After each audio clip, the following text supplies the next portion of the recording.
Erev Tov Rabotai, we are continuing with our Mishna Yomi Masechet Bava Metzia. We are up to Perek Gimel Mishnah Zayin. Today's Mishnayot should be Le'elui Nishmat Neria ben Svetlana Ranbai V'Eliyahu ben Burcha Israel of Chana bat Miriam Sason ben Raya and Yehoshua ben Shifra Menuchatam began Eden Amen and Lavdi ben Chaim Lechaim v'Darefua Shelemav Daniel Shalom ben Rosa betoch Shachol Israel and Dachlama Merav ben Emin O Tzion Chai ben Dvorah. Produce tends to decrease in quantity over time due to natural causes. For example, it is being ruined by mice or decay. Therefore, if produce was entrusted to a shomer and it decreased while in his possession, he may simply give back what remains. He does not have to pay for the loss since it is normal for produce to become ruined over time. The Mishnah teaches what happens when a shomer of produce cannot just return the owner's produce because it became mixed with his own produce and does not know how much of the owner's produce is left. Hamafkid perot etzel chavero, if someone deposited produce with his friend and the shomer mixed it with his own produce, a shomer is forbidden to mix the owner's produce with his own, because if he does, the owner will not get back his own produce which he prefers. The shomer discussed here either broke this law or he was given permission by the owner to do this, and then he ate some of the mixed produce but does not know how much he ate. When he returns the produce to the owner, he may deduct for natural decreases, meaning he deducts the proportion by which that type of produce usually decreases over the period of time it was in his safekeeping. The shomer cannot calculate the amount by which the owner's produce decreased naturally because he does not know how much was eaten by him and how much was eaten by mice.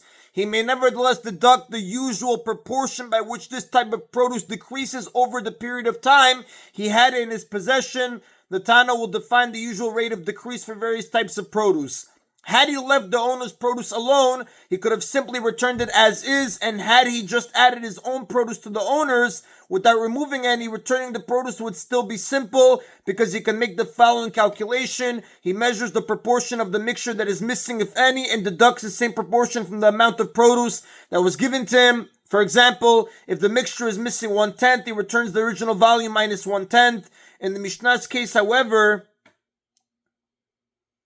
he cannot make this calculation because he ate some of the mixture and does not know how much he ate.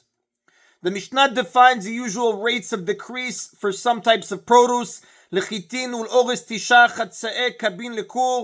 regard to wheat and rice, the usual decrease each year is 9 half calves for a kol, which is 180 calves, a proportion of 1/40th.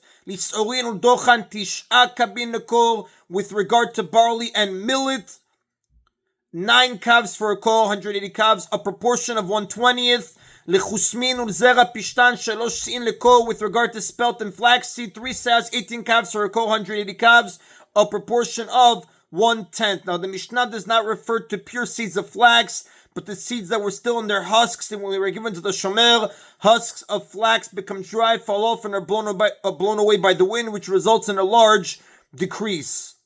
Hakol lefi hamida, hakol lefi hazman. Everything depends on the quantity and everything depends on the time. The greater the quantity, the more the shomer may deduct. The amounts listed above are for each kol, and the longer the time it was in the shomer's care, the more he may deduct. The amounts listed earlier are for each year. For example, if he was given a kol of wheat for 2 years, he would deduct a 40th, 9 half calves for the first year, plus a 40th of what remains for the second year. Now the next Tana disputes the rule that everything depends on the quantity. Amar Rabbi Yochanan ben Nuri. Rabbi Yochanan ben Nuri said, but why would the mice care about how much produce there is? Would they not eat the same amount, whether from a large quantity or from a small quantity? The shomer therefore may not deduct a larger amount just because the deposited amount was larger. Rather, the law is that he deducts only the decreases that we said earlier, which are for 1 kol, even if the produce given to him was much larger. For example, he deducts 9 half calves from wheat, even if its original measure was 10 kols. The amount that mice normally eat in a year is 9 half calves. This, therefore, is always the amount the shomer may deduct, whether he received 1 kol or a much larger amount. However, if he received less than a kol, he deducts a 40th of what he was given. Now, the Tana Kama disagrees with this opinion because the greater the amount of produce, the more mice it will attract. A third opinion, Rabbi Yehuda says, if the amount of produce was large and the shomer was given the produce in the summer and returns it in the winter, he does not deduct anything for decreases caused by mice, because produce tends to expand in the winter. In the rainy season, produce absorbs moisture and swells. The volume of the expansion is about the same as the volume eaten by the mice. The overall volume should therefore remain the same, and so the shomer may not deduct anything. According to Rabbi Yehuda, the proportion that mice eat of a small amount of produce, less than 10 kos, is greater than the proportion they eat of a large amount of produce, 10 kos or more. Therefore, Rabbi Yehuda said that his ruling applies when the original amount was large, 10 kos or more, for only in that case does the wintertime expansion match the amount eaten by mice. If the original amount was smaller than 10 kos, the mice will eat more than the volume by which it expands. The shomer may deduct the difference. Now, all the measurements mentioned in this Mishnah were relevant in Eretz Yisrael in the time of the Tanaim, and other times and places the rates of decrease may be different.